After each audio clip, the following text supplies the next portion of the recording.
of our capacity to finance them, either through deep and diversified exports or through normal capital flows. And the reason for this is the shallow manufacturing base of the country and the lack of depth and diversity in our export base.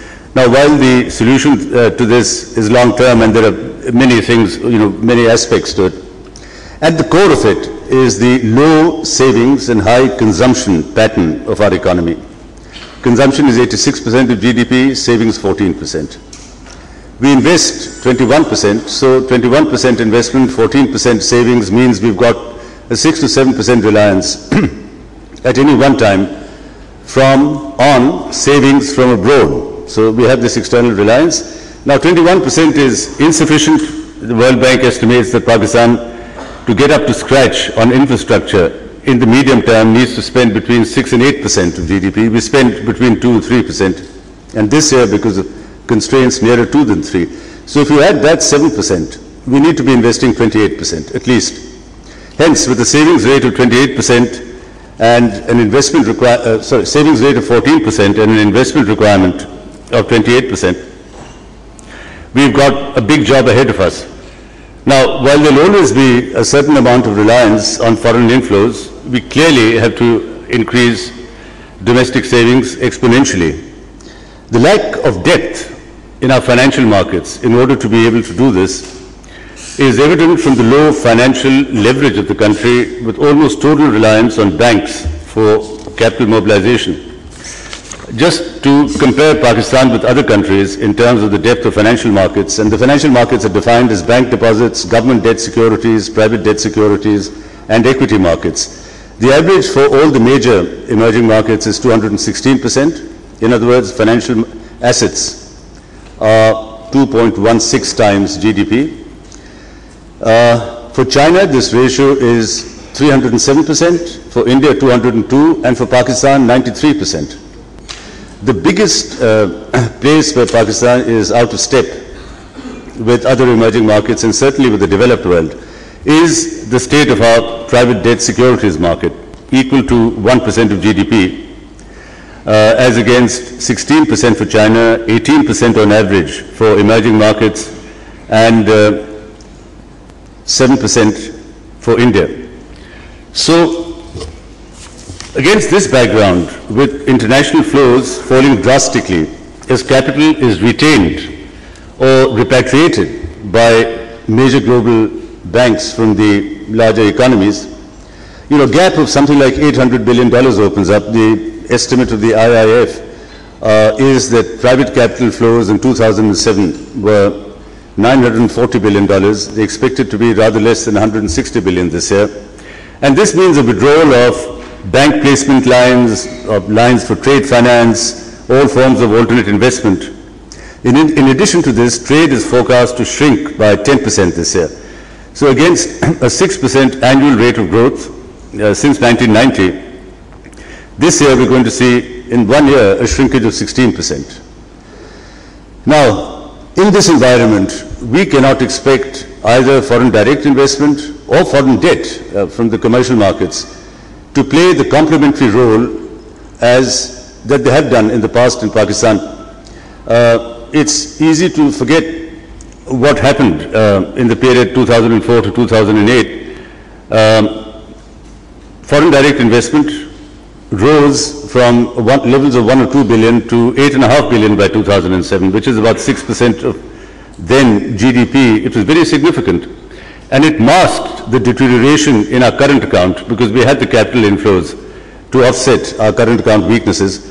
That then allowed us to manage an exchange rate that was stable for far too long. Anyway, as you know, we then had to go through a macroeconomic stabilization plan based on very high inflation, the causes of which are monetary expansion, and we then came up with our own program for stabilization, which the IMF accepted. That is what is now proceeding with very good results. Now, in terms of reviving growth, which is the preoccupation everywhere, Pakistan's options are much more proscribed than are options available to Asian countries and to a lot of the other emerging markets and to the developed world. Most of those countries have high reserves, or certainly sufficient levels of reserves, and low inflation. We have the opposite. So we cannot impart fiscal stimulation like other countries are able to. So that is the challenge, how we manage a revival of growth without tipping over into inflation. So I'll just go over a series of, and live within the sort of more limited foreign currency resources we're likely to have. Now, there are a variety of things we have sort of set in motion or are beginning to transpire, and I'll just run over some of them and then finish up with what larger financial markets ought to be doing, and where we welcome your intervention, but some directions that I think economic policy managers, some leadership policy managers would want your sector, the fund management sector and the investment bank sector, to play in order to get growth back to 6, 7, 8% levels in the medium term. So some of the positive developments so far are inflation, reduction of inflation, interest rates coming down, and I repeat, let's not be obsessed with the policy rate, because the policy rate is meant to be a penal rate. It's meant to be higher than rates at which banks deal with each other and rates, the base rate that banks use to service clients, which is CIBOR. CIBOR has come off about 5% this year. This should help rebuild demand, and at the same time, the strong performance of the agricultural sector, which is really going to help us achieve, you might have seen the State Bank quarterly report, from 2.5%, the State Bank is looking at the possibility of 3 or maybe 3.5%, primarily based on strong agricultural performance. This year the government will be, or the banks rather, not the government, as I said earlier, there is no room for fiscal intervention. The banks will be putting in 170 billion rupees for wheat procurement, which is more than double the figure of last year. That's the rural areas is where the larger percentage of our population lives. We think this stimulus will give a strong underpinning to rural spending power and revive flagging demand that we've seen shrinking for the last 18 months. Now, so that's one form of stimulus. Selectively, the State Bank also has increased refinance availability considerably, both for export refinance and for machinery refinance. Secondly, there have been immediate steps taken with a lot of urgency to address the power shortage problem. There are fast-track projects, traditional IPPs, new traditional IPPs are going to come online within the next 12 months. About 3,500 megawatts ought to be available in this period. The stranglehold of circular debt has been broken. We still have some way to go, but with what's been done already, we believe this will release the blocked bank lines of oil importers and increase their capacity to supply already underutilized generation capacity. So we think power is going to be addressed, and that as a bottleneck will be a decreasing irritant in the period to come. Developments that will stimulate trade. We hope the ROZ situation is ratified by the US Congress, and ROZs become available in the short term. We believe that the European Union is considering not renewing duties on a number of Pakistani textile imports as they lapse within the next few months.